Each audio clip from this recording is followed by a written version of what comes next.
I got the job at United in the late 2000. I started, I believe it was actually the first day of class was someday in December of 2000. I work for American Airlines as a dispatcher. I've been dispatching for about 20 years, worked for the company 25. In the summer of 2001, I was a flight dispatcher for United Airlines.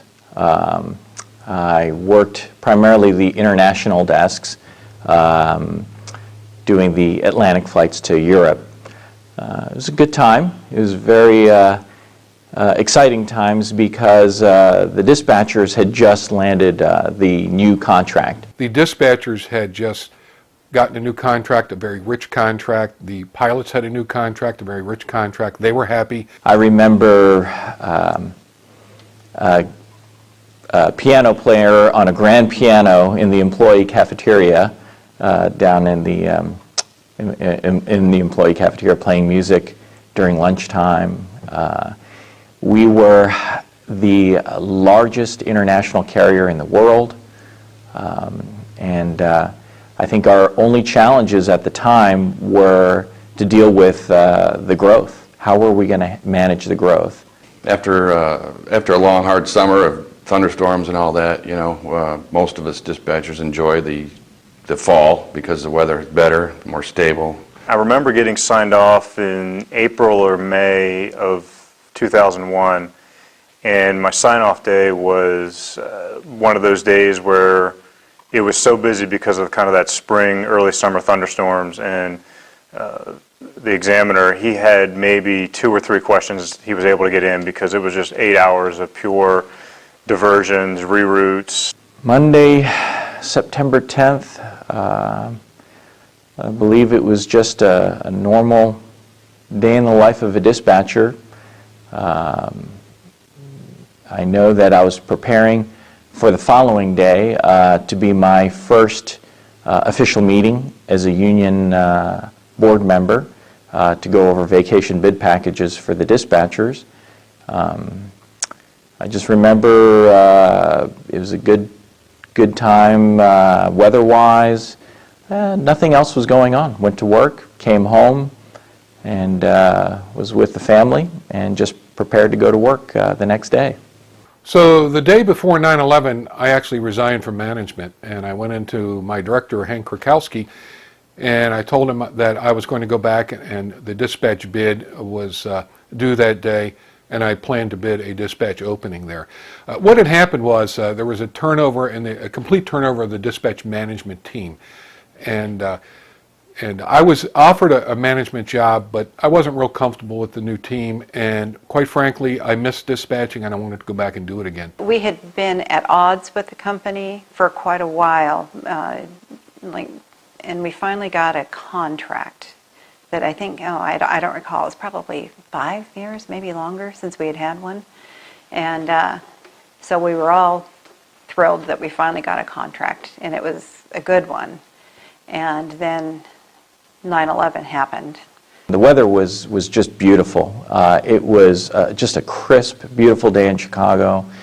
In fact, I believe it was VFR throughout the country.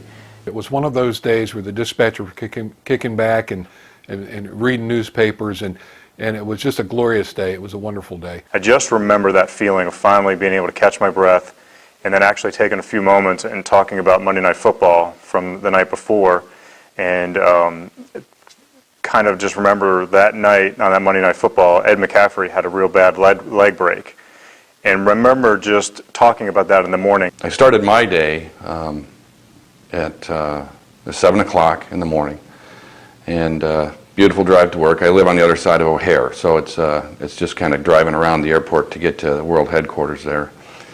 And you know, you don't realize it, but I'm close enough to the airport where I hear the din, the rumble of the morning, and you smell a little bit of jet fuel, you know, exhaust because you're close, and I'm on the east side, so the prevailing winds, you know. So it's just a normal thing that you kind of take for granted, so to speak. I arrived at work probably about 7 o'clock in the morning, maybe a little bit earlier than that. Our meeting began shortly thereafter with the president of the union, and then two reps from the company, management representatives. And again, it was to go over the vacation bid packages for the dispatchers. I came in at 6 o'clock that morning, and based on what I had done the day before, I wasn't real involved in any particular projects. I went out and talked to some dispatchers. I reviewed some notes from some meetings that I had. Actually, yeah, we had a new hire class that had started training. I think I didn't have any on my side, but we worked in quads then and all faced each other. And there were two trainees on the opposite side of our quad that were in there. And yeah, it was a very quiet, beautiful morning. The kinds we always look forward to. I was working, I think it was a 7 to 3 shift. I was on the Boston departures desk, but I only fed the hubs for United on that desk. So I was doing, the Boston area, Providence, Manchester, and I think it had some upstate New York too, Chicago, Denver, Dulles. Didn't do any of the long haul West Coast flights, but I definitely had the Boston departures desk. And if you got bad weather, that can be a really challenging desk, but I was like, I think I can manage this just because it's finally a good weather day. Just another normal day, really. Get to work, go downstairs to the bistro, 1200, and got some breakfast with, I think I was with a couple people. I don't remember who I was with, but I was with a couple other guys. And I was sending my little good morning, ATC wants you. And did probably 3 of those, I guess, maybe. And then my manager called and he said, Peggy, have you talked to Flight 11? And I said, no, I have been trying to get a hold of him. He says, well, try to go through AirInc. There might have been a security breach. And so that's the first we had heard of it. And so I called San Francisco AirInc and they tried to raise them, and and then things were known that something was wrong. And at that point, we said we knew that there was a hijacking is all we thought. A hijacking of the 70s or the 80s was how it was handled. And so American's procedures is to isolate the flight. So they took me off the desk with that one flight. 77 was also on that desk, but they brought a new dispatcher in. And we handled it like, old school, I guess, of saying, well, how far can you go with this much gas? The energy and the noise kind of started increasing quickly. It was kind of you knew something was out there, but you wasn't quite sure. Something was happening. You could see people kind of huddling and clustering and talking about it. When I actually saw the aircraft turn, that's when something was not right. And that's when you started getting that feeling in your pit of the stomach and thinking, okay, this could be a real hijacking. This isn't pretend. The moment that I figured out that something was really wrong and something was not normal, as normal can be in the dispatch world, was one of the managers came to me and said, have you heard from Flight 175? And I said, no. I said, that's not my flight. And he said, well, that's your Boston departures, aren't you? And I said, yeah. I said, but that's a transcon flight. That's over on the other desk. And at that exact moment, it became apparent that there was really, and you could see in his concern, you could see and hear in his voice the seriousness of whatever it was that was going on. Started to see some messages, started to see some ACARS messages from flights saying they're in ground stopped, they're what's going on, some strange transmissions. I think I remember coming across the printer. I don't remember if it was one of my flights or somebody else, but I think that was the moment that really came up to me and said, there's something unusual. we came back upstairs and walked into the SOC there, and we had one TV that was it was small, and the technology today, obviously, the 60s and all that stuff, we didn't have that then, so it was a pretty small TV. But it had the news on, and the news was showing a picture of the North Tower and where the American flight had went in. You could see the smoke, but very early on, as far as nobody knew, what we were looking at. One of the equipment guys, the guys that they move equipment around and work with ATC, came over and he put his hand on my shoulder and he says, Peggy, don't, he says, they just flew it into the World Trade Center. And I was, what? And I just remember thinking, I chuckled. I said, you've got to be kidding. That is not so. Just confusion. It was like I was trying to rectify this type of activity in my mind, and I didn't draw the terrorism conclusion right away.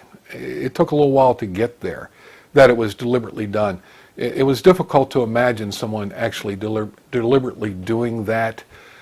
It was, you're thinking about, okay, the pilot's passed out or something like that. But that, maybe that was a minute of thought, maybe that was 10 seconds of thought. I really don't know, but of course, at that point in time, I was back out onto the dispatch floor and talking to folks and trying to figure out exactly what we had going on. I don't know. I wouldn't say I was alarmed really yet. I mean, it was one of those, well, that's odd, and you couldn't tell. It was kind of hard to tell on the TV if it was a small plane, big plane, since we didn't see any footage of the airplane, going into the building, so you didn't know what size it was. And they were reporting a small plane. There was even thoughts that it might be a regional or a commuter. Which seemed extremely odd because it was severe clear. I was in shock. My husband was a dispatcher also, and he came over and sat with me for a bit, and that was then it seemed like everything got a little chaotic in the office because we were getting such conflicting information that there were two planes, and it was probably about that time that we realized 77 was not responding. We had an advantage over American Airlines in that we had PASSER. And we knew by looking at PASSER what airplanes were flying around and which airplanes had actually deviated from their flight plan. At one point in time, American Airlines called us thinking that their airplane that went into the Twin Towers was ours. And we said, no, we had you on PASSER, and we believe it's yours. The first indication we received that something was wrong was a page that we got to at the time. We had these small BlackBerries, and both union and leadership had these BlackBerries. And the message that came across said, aircraft has struck the World Trade Center, more information to follow. And to kind of frame up the situation, the day prior, our corporate security had initiated an emergency response exercise that nobody was aware of or nobody was prepared for. And one of the United flights that goes over the pole, a page came out close to the end of the day, about 5 o'clock, that said that flight had experienced an uncontained engine failure, heavy casualties, and the flight was going down near the North Pole, somewhere up in the polar region. As you can imagine, a lot of folks that were on the drive home turned their cars around and tried to get back to headquarters as quick as possible to deal with the emergency. A few minutes later, another page came out saying that this was just a drill. So it called everything off. So the morning of September 11th, we thought this was the same thing. We thought this was coming from corporate security just as another drill. I recall looking at that and just kind of shook my head in disbelief. A couple of the guys in the room said, man, somebody's going to lose their job over this if they keep sending drill messages out like that. So we all cleared our pagers and literally went back to work. It was a few minutes after that when the president of the union, Denny, his wife actually called him. And we could hear over the cell phone her asking him if he was okay. And so, sure, we're fine. Why do you ask? So she said that on the news she was watching that an aircraft had hit the World Trade Center. So at that point, we knew something was wrong, and then we went out to the dispatch floor to see what was going on. My husband and I went out in the stairwell and sat for a bit, and talked, and there were a couple of the vice presidents were around then. We started getting a lot of more activity, obviously. And my husband encouraged me to get back up and to get in there and to see what else I could do, and because it was very obviously upsetting. I think that's the first time I really understood the ownership of a flight.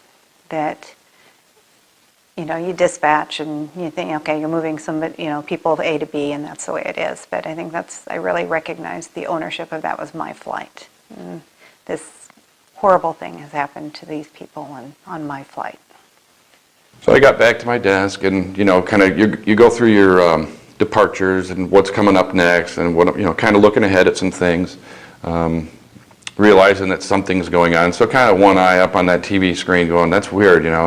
Some other airline may have had a problem today, but just sort of routine, I would say. When we got up and we walked out to the floor, the first thing we saw on the big overhead monitors was CNN displaying a big smoking hole in the first trade center. I was astonished. I had expected a small light aircraft to maybe have hit the building. Obviously, this wasn't the case. And so immediately we went to the bridge to ask the MUFDO, or Manager Flight Dispatch Operations at the time. We asked the MUFDO if he had any information on this. He was actually on the phone with American Airlines' dispatch center, and they believed that it was an American jet that hit the trade center. So while we gave him some breathing room, we walked the floor just to see how everyone was doing. Everybody was fixated on the screens. It was shortly thereafter, as we were watching the coverage live, that we saw, at the time we didn't realize it, but it was United 175 hit the second tower. And it was a moment of disbelief. There was a silence in the room, and then somebody said, "That looked like one of ours." And immediately, the dispatchers went to ACARsing their aircraft to ensure that all their aircraft were okay. When they said that they thought it was 175, so then everybody looks down at their sheet, and Ed realizes, of course, that that's one of his flights. And we have an aircraft situational display, an ASD, that at the time would show, kind of where things are at. It wasn't really as good as what we have today, but it did give us a pretty good idea. I mean, I think it pinged the airplane, like every 5 or 10 minutes. So you didn't get that nice, smooth track. It just kind of sort of took pictures of the airplane, if you will, or information that we got from ATC at the time, right? At about the same time, we heard from the MUFDO that the American jet that had hit the towers, they believed that it was hijacked, that the crew was killed on that flight. Eventually, the thought process started coalescing amongst the dispatchers that we needed to do something about this. That was out of the, outside the box, so to speak. That was, a tactical operation that we never accomplished before, never even thought of having to do. So I began discussing this with some of the other dispatchers out there. And at the same time, another dispatcher had been coordinating with the chief of dispatch, the dispatch manager, who was Mike Barber, about a message to send up to the flight crew. So I saw that message, and I wasn't particularly happy with it, so I worked with some of the other dispatchers to craft a different message. He drafted up, or came up with, at ACARS, it's pretty famous. People have read it on plenty of websites and so forth, but beware of cockpit intrusion. As the event picked up and took hold, getting out the seriousness to the crews became my first priority. The ones that were airborne, to me, seemed to be the ones that were most at risk. The ones that, had that threat where they could themselves be hijacked as well. Getting them the message to say, this is a big deal, this is serious, this is not a joke, this is not a test. There was a lot of chaos, a lot of confusion going on. And then as the event started to unfold, we were starting to get conflicting reports. By that time, I believe it was American 77, the American Airlines, the second American Airlines jet had hit the Pentagon. So we were watching the coverage between the two jets that hit the World Trade Center and then the American Airlines jet at the Pentagon, and we're starting to piece together what's going on. When we had sent an ACARS, you'd get a response, and that response would come to your screen, so it would light up, and there was actually an audible beep, and then it would also, at the same time, it would print off your dot matrix printer. So the printer is going kind of nuts, if you will, right? All these replies are coming back, and it would so that's just sitting there with a pile of paper on it. Ed's screen was lit up as well, because after it gets to after the queue builds up with ACARS, okay, it changes colors, so it alerts you that there's more than, I think it's 5 or something. So obviously he was busy, and busy because, he took the initiative to send out a message, which was brilliant, to get everybody to wake up, hey, there's something going on. But like I said, it was, the message was alarmed to them, but it also confused them, I think, at first. Certainly. So we went through and accounted for everybody, right? And we get through the list, and 175 hadn't replied. And I think Ed spent some time focusing on that, if I recall. I sort of was taking over these are the guys that are okay, we're talking to these guys. So he sort of shifted his focus more on that, thinking there was something more he could do, I think. There was another flight on his desk that was also not responding. Okay. There was an earlier ACARS that came from Flight 93.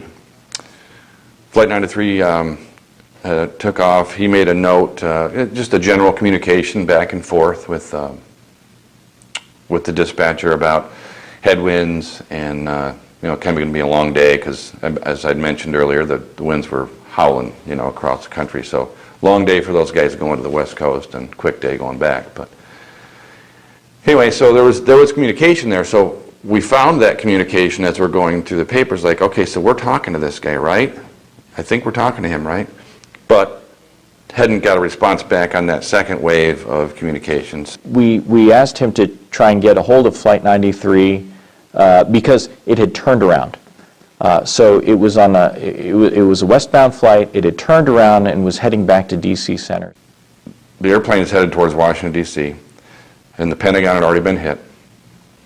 And with this flight track, I guess the military that had their head around what kind of was going on, basically, that we're being attacked. And so they're asking the airlines, are you talking to this? And so obviously we weren't talking to him. But it was kind of assumed that they weren't going to let the airplane get to Washington, D.C. and damage the Capitol or the White House or the Pentagon again or any other, major city. So Ed was frantically trying to get a hold of the flight via ACARS to get them to turn around, and there was no response. There's maybe a whisper of hope in the back of your head that, this whole thing's crazy. ATC's a mess. There's planes diverting everywhere. Maybe, the Nordo thing, which is when they lose contact, maybe they're not on the right frequency. So they're focusing on that. And why would they make the turn back? I don't know. Maybe they're deciding on their own that they're going to go land in Pittsburgh or something. So there's a whisper of hope, I guess, in that regard. Maybe the ACARS quit working. I mean, it's a machine. Things happen. Ed, I do recall sending up ACARS messages saying that the flight would be shot down if it entered D.C. airspace. I sent a couple notes. I went over to my desk and sent a couple notes up to them. How's the weather? Is there anything we can help you with? My thinking there was, okay, so this cockpit intrusion ACARS went up, and if there is somebody in the cockpit, maybe they're, I'm assuming the pilots are flying, and I'm assuming that, in my mind, that maybe the terrorists were, maybe didn't notice. So if I send up a message that maybe they can reply to, like, how's the weather, they can say, we can tell them that it's fine or something, you know, and I was thinking that maybe we'd at least get a reply back, you know, from them if we sent something different. I mean, I guess at that point I assumed that they were already, something was going on, and there was, because they're not replying, right? Everybody else is replying. And shortly thereafter, he lost it off of his ASD. I found an A cards in the paper. Okay, so I'm just going through the paper and making marks and notes and so forth. And I found something in there that was a reply, similar to some of the other ones, you know, like a what or a please confirm last message, okay, which is what it was. The message was sent out multiple times, so whether they received that message, I mean, they received it prior to the airplane being taken, I think, but the confusion was there and the timing was, I mean, I guess that's that's a moment that's pretty tough, you know. So, you know, of course, you'd think you probably could have saved them or something, but, you know, you're just doing your job, right? So, I mean, I think that what was done was, everything was done that was done, that could have been done, and it's just, you know, looking back now, you know, the timing of it just sucks, you know, it sucks that it didn't happen, you know. I think had we had 5 or 10 more minutes, you know, and it's nobody's fault, it's just the way, it's just what it is. On Flight 93, as the fight broke out, we had a system called StarFix that allowed the flight attendants to send information down to maintenance control in San Francisco about things such as broken tray tables and stuff like that, so they could get them fixed. And one of the flight attendants described the situation on board Flight 93, sent it down to maintenance control, but the OCC was so busy they never got that information. At some point, one of the managers came back and said that they had confirmed that, you know, 93 had hit the ground. There's a little bit of stunned silence and just disbelief that we had lost another aircraft. Everybody in the room was in shock. We weren't any different than anybody else, you know, the whole room. I remember looking up at one point after this had all gone down and after we got everything on the ground, and, you know, I saw a few dispatchers that were in tears. It was just, you know, there was just no policy for something like this. That, you know, do we contact each and every flight and tell them what's happened, or do we just continue on? Traditional, conventional wisdom of terrorism is they take the airplane and they land and make demands or something like this. Well, obviously you're dealing with an entirely different situation. That there was no negotiation, right? It was, they were bussing down a very weak door that had no lock on it, and murdering the crews, you know, and then and having the ability to fly the airplane to their targets. On the bridge, as we started to realize this terrorist event was going on, we didn't know what to do. I know from my perspective, I really felt helpless. I just didn't feel equipped to deal with the situation and know what to do. It was about that time that one of the dispatch managers who had gone back to the line, Hubie Green, had come up to the bridge to get a better understanding of what was going on. I recall that everybody on that bridge, we all looked at Hubie, and as he assessed the situation, I think there was a pause, as if to ask Hubie, what would you do in this situation? He sat there for a reflective moment. He thought about it, and then he said, We're putting everything on the ground, and he said, do we really need to do that now? And I said, it's being done. The dispatchers are in the process of putting all the aircraft on the ground. So I helped in the determination of how we would do this, and the general guidelines were if you were within 45 minutes of your departure station, go ahead and go back. Otherwise, pick the nearest suitable, but make sure that it's suitable for the customers as well. We don't just want to land on 10,000-foot runway and find that there's no terminal. Of course, that did happen to some flights. With Hubie's actions that day, had he not made that call, I think without doubt, sooner or later, yes, the nation would have been ground stopped. But had he not made that call at that time, we may have potentially have had another flight get hijacked. And I say this because we had a flight out of JFK that was in line to depart, and through all this chaos, and when we decided to ground the fleet, that flight, amongst all the other ACARS messages, was told to go back to the gate. So I recall the crew saying they had no hesitation to go back.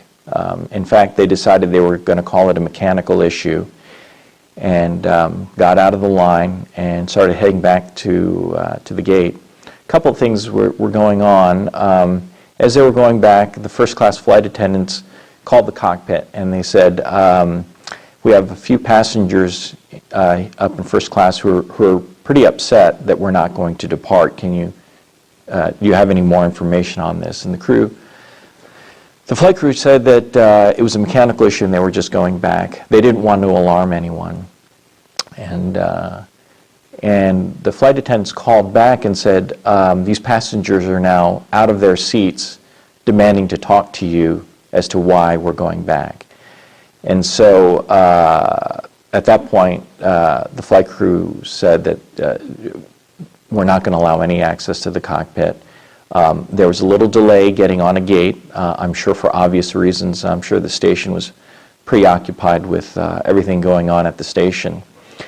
Ultimately, when the aircraft got marshaled on and they brought the jet bridge up, as soon as the door was open, those individuals in first class and a few individuals back in economy literally pushed the flight attendants to the floor and ran off the aircraft. And to this day, we don't know where they are. But when the FBI searched their luggage, we knew that these guys were bad guys as well. They had the ties, they had the manuals, they had the same type of information that tied them to the rest of the network that had hijacked the other aircraft. So I really do believe if that call had that call been made a few minutes later, that aircraft may have gotten in the air, and then that could have been a casualty of the day as well. That could have been our fifth casualty. Immediately, in my mind, it became apparent that there could be many more of these incidents occurring. Management had said, come back and put everything on the ground, okay? And that was, so there's another level of accounting, right? Okay, so now we've alerted our crews, right, that we have some kind of serious issue and,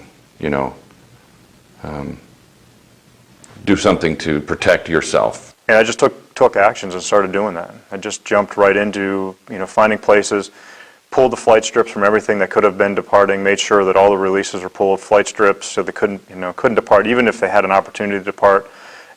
Make sure they didn't depart, at least on my watch. Our ATC coordinator received a call from the command center, the ATC command center, and said, and they had asked United, are you grounding all your jets?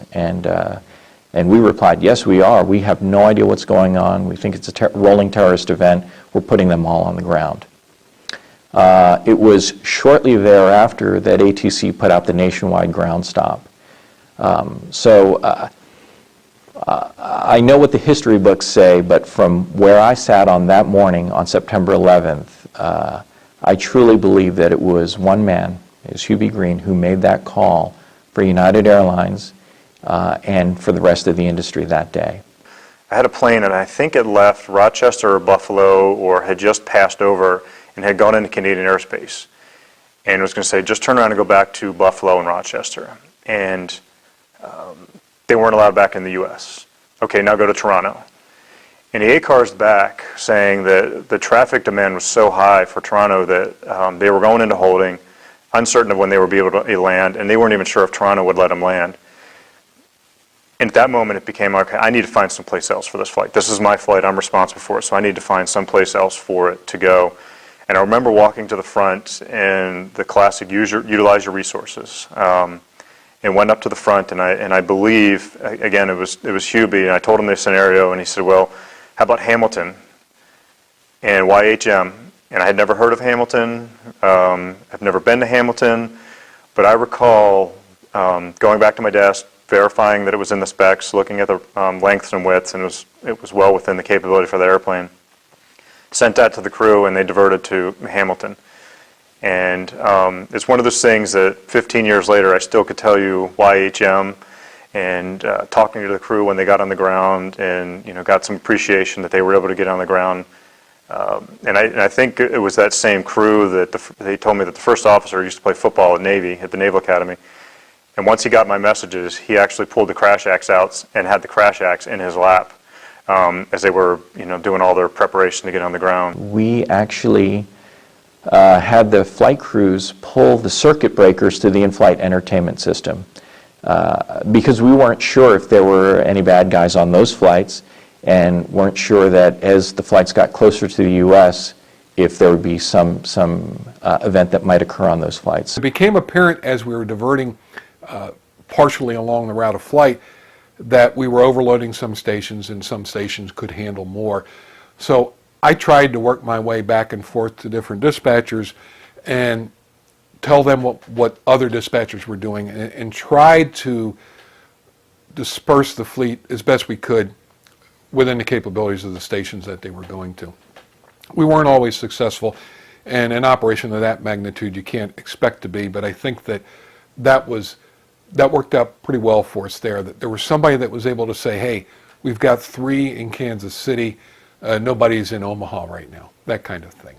Like, it just wanted the continuing validation that my planes were on the ground. I didn't want another one to go missing and have some uncertainty about what's happening with it. And it's strange when I think back on it, but I had my sheet, and I just kept going through and looking at them and verifying that they had in the gate times, and who did I talk to, and I had kept a note sheet of everybody that I had talked to, where planes were, what their status was, and I remember just continuing to review that, and never even tried to call home to talk to anybody. I think I was in such a focused dispatch mindset that I just stayed in there, but also listening to see where other people were, and hearing if they needed help. And I think that's, again, one of those pieces that a dispatcher's all about, is you're going to help. You always help. It was surprisingly quick to land 2,000 plus aircraft,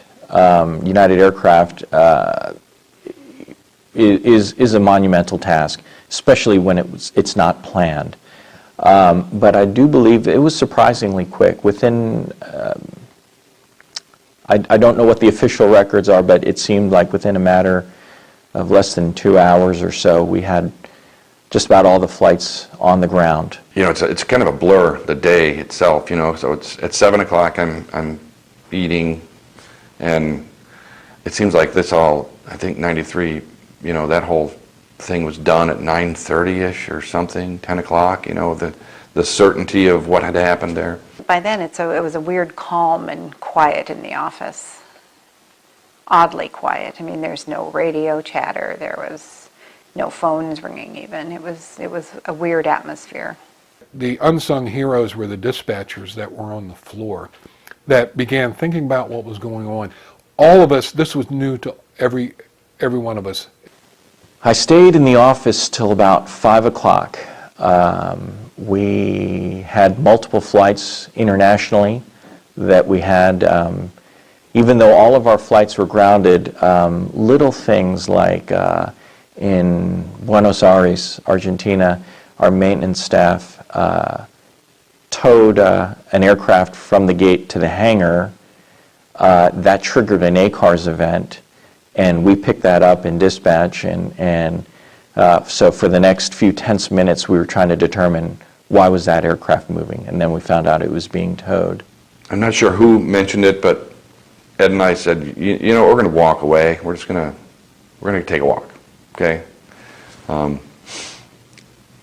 So we went down. I'll never forget. This is one of the pieces of the day that sort of sticks with me. We went downstairs. So we're on the 3rd floor there. We went downstairs. It was, again, a beautiful day. And we went for a walk in the parking lot. The parking lot's kind of huge because it was a campus, United headquarters there. So I think we took a 30-minute walk. We just kind of walked through the parking lot, walked all the way to one end and kind of down the back, just trying to get some fresh air. And in that whole period of time, neither one of us talked about what just happened. We talked about, you know, Ed's boat. We talked about, you know, kind of how I got to be here, you know, where I was before. But, and it wasn't that I was afraid to talk about it. It just didn't happen, you know. I guess it was just your mind being overloaded with all that stuff. And and we got back upstairs and went through all this stuff and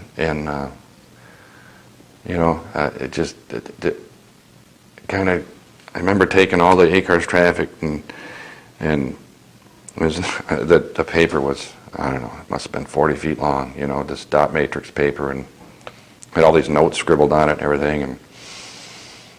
And they said, well, you're going to need to, we made copies of everything so we could recollect it later, you know. And then I took it all home, and, you know, I still have it to this day, you know, in a folder. I've never looked at it. I thought about it a couple times, but I just can't, so.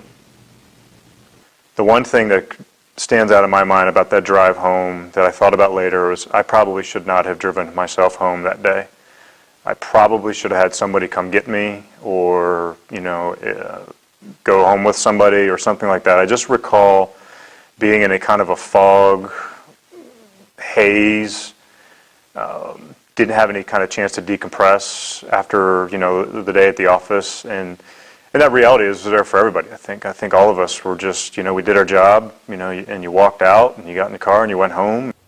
And I went home, I sat down there and I looked at the TV and I poured myself a scotch, and I was literally shaking from the emotion of the event that all of us as Americans feel, but also the additional emotions of losing United Flight Crew for 2 aircraft, the customers, and not knowing why all this had happened. I was able just to kind of get home and just kind of collapse in a way where my career, my job is completely changed forever. It will never be the same.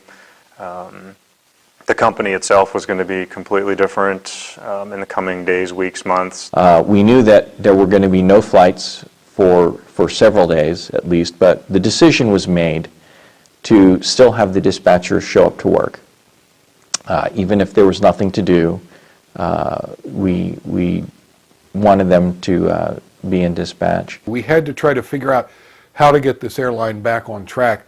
When you think about it, a 1 day loss to an airline is the difference between profit and loss. And we needed to get the airline back up and running for an additional reason, and that's to prove that we could do that we could get the airline back up and running, that they weren't going to win. It took a long time because we didn't know where the airplanes were. We didn't know the crews were waited around as long as they could, and then they started renting cars and driving home. And it took a long time to put the operation back together, and then nobody was flying. I mean, even once we did start flying, you know, people were afraid to fly. And in the coming days, weeks, and months afterward, I remember just kind of somewhat of a somber feeling. You know, you just, and I think it was because there was so much uncertain about it. You know, particularly in the coming days. You know, when are the airlines going to be allowed to fly again? What is that world going to be like? What are we going to have to do? You know, what does this mean to the country? What does this mean to just flying in general? And it was a really difficult time, and I think what for me was especially challenging is that In that period, I had moved to Chicago within a year's time, moved to Chicago with a daughter that was about 2 years old, had just had a son that's about, he was, just a couple days, a week or two old, and had a house, all of the American dream, so to speak, and now you're third from the bottom in seniority, and you're wondering what's going to happen next. And I think from a realistic perspective, I knew on September 11th that ultimately I was probably going to get laid off and let go. Yeah, we were concerned, especially the junior people were concerned, and shortly thereafter, all of those new hires were laid off and lost their jobs. So that was very unfortunate. November 1st was my furlough day. I remember getting the letters. I think the union tried to do what they could, but there's, at some point it's inevitable. And so, and it was funny is that we had planned a trip to Disney World around Thanksgiving, and we ended up keeping that trip. And, there was a lot of debate about it and whether to go or not go. And I think we just needed some kind of fun, some sort of not 9/11. But those flights were wide open, and so it was right then you knew, even at Thanksgiving time, there was wide open flights. It's not normal. So even when you're trying to take a trip to escape, so to speak, it still hits you, that you're going to, get on an airplane that's nearly empty. So, but it was hard. There was no doubt about it. But I think, you got to pick yourself up and figure out the next steps and make it better and keep it from happening again in the future. How could the world's largest airline that was perceived to be so strong, whose employee cafeteria had a grand piano and a piano player in a tuxedo playing music during lunch, how could all of that be ripped away so quickly? And I mean that because when we slipped into bankruptcy, it happened so quickly. Departments were decimated. The layoffs that occurred from the union perspective, the furloughs that we had to do and go through, and it was just a tough time. I did go back to work the very next day.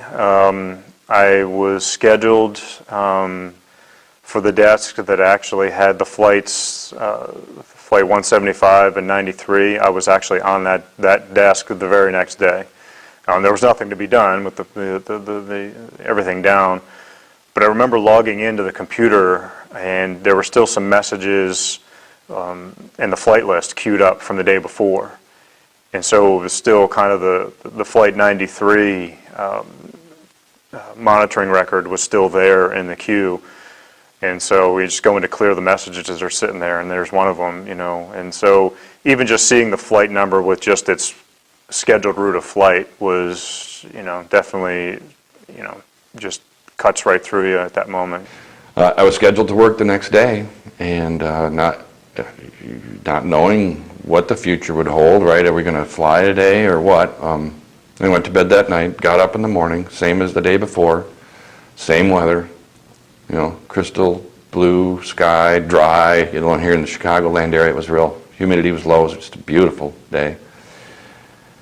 And I walked out to my car, and it hit me that I didn't hear the noise from the airport, and I didn't smell the faint odor of exhaust or spent jet fuel in the air.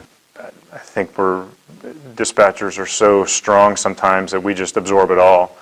But there are probably times where you can only absorb so much, and I think that was a day for a lot of us, no matter where you were, which airline you worked for. Yeah, I was proud of everybody that day. I thought everybody did a phenomenal job, really. The guys that were in the bunker I was in, there was focus. There wasn't.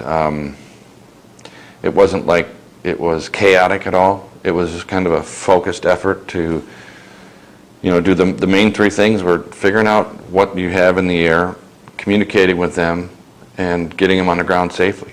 I'm immensely proud of the United Airlines dispatchers that were working that day.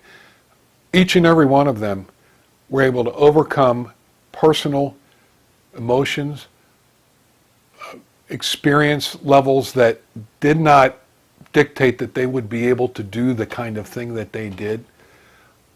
They performed at a very, very high level, provided very good communications, and excellent support of our flight crews. What we learned, I think, that day was that you're never going to be able to forecast what's going to happen next. Oh, I really pray this never happens again. I believe there'll probably be something catastrophic happen again. I don't think it'll necessarily be done the same way with airplanes. Not to say that the TSA has made us all safer necessarily, but I think there have been enough safety measures that have been taken into account. I would like to, in my heart of hearts, believe it won't. I think the challenge is that we never thought 9/11 would happen in the first place. So the next step, there potentially is a threat, and I don't know what that is, but I believe that, there's attempts at doing harm to the institution. All things were perfect for them. That they were holding all the cards, and I don't see that we could have done anything differently. And on my end, I can't speak for the crews. Bless their hearts. I'm sure people agonize over that every day. But I'm proud of the job that I do, and I wish I could have done something more for them. We can't tell what the next big thing's going to be. And,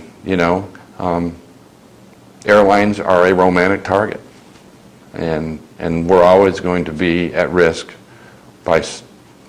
just by virtue of being what we are. 9/11, without a doubt, was simply the worst day of my life. Nothing comes close to that. I've never felt so helpless, so empty. I'm glad I was working that day, because for me, 9/11, it validated and every reason for the dispatcher to be in the position. It was the day that defined dispatchers to me. We were conveying flight safety, critical information to those flights from all over the country and getting planes on the ground. And I don't think there was a better example of what the work that we do than that day.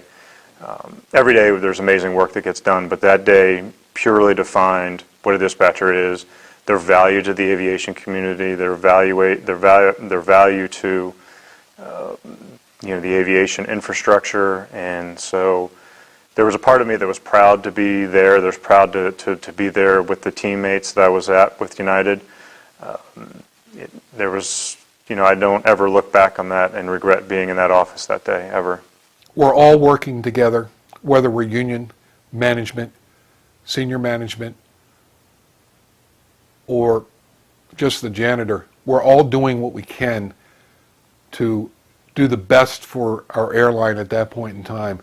We throw aside our differences. We throw aside any rancor or mistrust that we may have. And I saw everyone involved doing the absolute best that they could at that period of time. So that afternoon, when I got home, and I sat down and watched the news to recap the whole day, my daughter, who was about 4 years old at the time, she sat next to me on the couch, and as she was watching the images on TV, she was trying to process, why would anyone fly an airliner into a building and kill all those people? And I remember she asked me, Daddy, why did those pilots fly those airplanes into the building? And trying to keep things as simple as possible, I remember I told her, I said, Mary, there were some very bad people flying those airplanes. And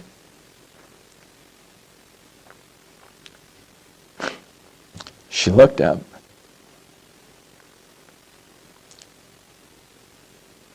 And she asked me, are those pilots going to be fired? And it was,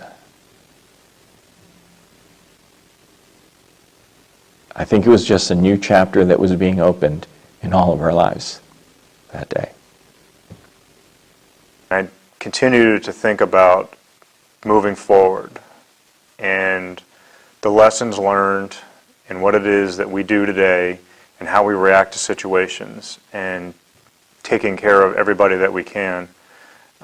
Because one day it could be your family and you want that dispatcher to take care of them the way you would.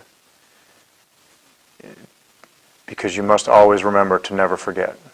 We will always remember to never forget. We must always remember to never forget. We must always remember to never forget. We must always remember to never forget.